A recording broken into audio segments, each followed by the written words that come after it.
3FB. Hi, I'm Liz Meritz with the Net Impact. We're going to be talking about search engine optimization, and I think a great starting place is to distinguish the difference between search engine marketing, or SEM, and search engine optimization, or SEO. Search engine optimization is actually a part of search engine marketing. And so search engine marketing can encompass a lot of other tactics that don't fall under SEO, like PPC and display ads. There are also many facets to SEO as well, and it's important to know what those facets are. We have keyword research, metadata, and a variety of other things.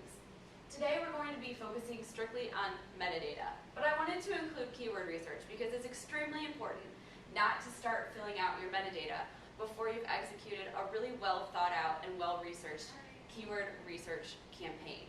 And we can talk all about that at the Net Impact. We know a lot about keyword research, and we can definitely help you with that as well. But today, let's dive into metadata. Metadata consists of keywords that you list on your page's description, headings, alt text for images, and title tags for your page. Now, it's important to know that all this metadata is behind the scenes. If you're looking at a web page, you will not see any of this metadata actually rendered on the page that the consumer or that your web visitor sees. It's all in the background, and it's all for the search engines. So first of all, keywords. Keywords are very important to metadata. You want to make sure that after you do your keyword research, you're applying the best keywords that are focused to your page, not too broad, not too overly specific, and you want to make sure that you use a lot of those to attract visitors to your page. So the two things to remember about keywords are that you have an unlimited number of space, but don't abuse it. And you want them to be focused to your content. Next is the description. The description is what will actually show up in your search results snippet, as Google calls it. So the description is your SERP result. You've got the search right here, and you've got the listing, 1, 2, 3 listing. This is your snippet.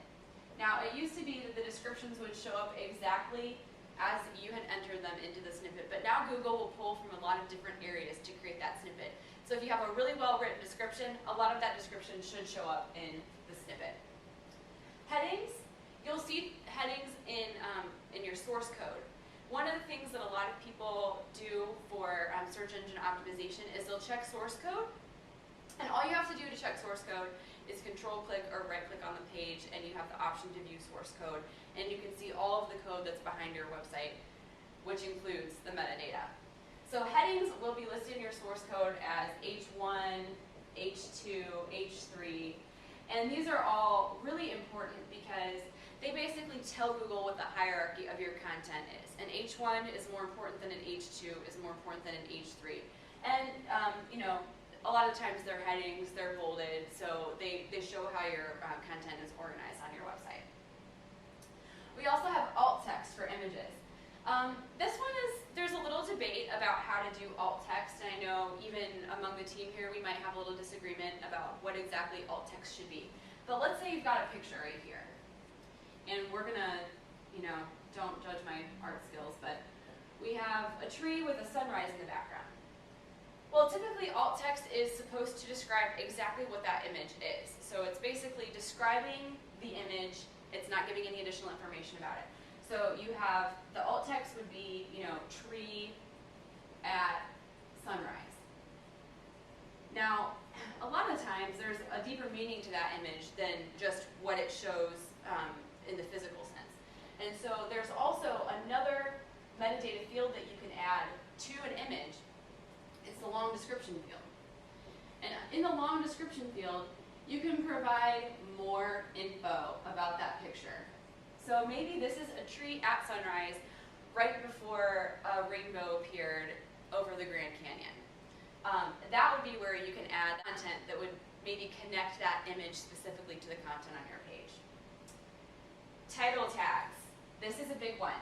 A lot of the search engines will use different lengths of title tags, but you want to keep your title between 60 to 70 characters.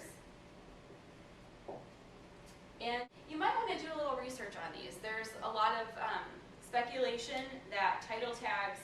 are changing, that Google is changing how they create title tags for pages.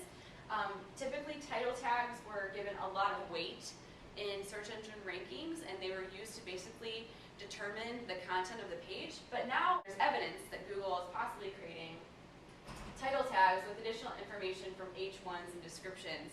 And they may be updating title tags or adding title tags where there were not title tags before. So there's a lot of discussion going on in the SEO community about that right now. And you know, some companies will create title tags for their pages and they'll render exactly as they listed them, and other companies will create title tags and they'll show up slightly different than how they had them on the page, or even completely different. So that's sort of a controversial item right now, but just keep your eyes open to see how that discussion progresses. What else is there? We have basically all of your main metadata listed out right here, but what else can influence your SEO? Well, because of how Google is now creating new snippets, it's increasingly important to make sure that you have good content on your page and make sure that you have a great website information architecture. So basically what that means is when someone visits your page, make sure that it's really easy to find the content that they're looking for, your navigation is very intuitive, and a lot of that comes through a wireframing process, and we do a lot of that work here at the Net Impact. Other things you might look at are ADA compliance for those with disabilities who might be looking at your website. A big part of that is having your alt tags filled out, but there's also a lot more that goes into ADA compliance as well. You want to make sure that you are minimizing your validation errors as well. So if you have a 404 error, page not found, you want to make sure that you're going through and checking your website and that all of your links lead to a good page and that everything's well connected on your website.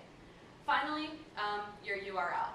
That's probably one of the hardest things to change because you have to register a new domain.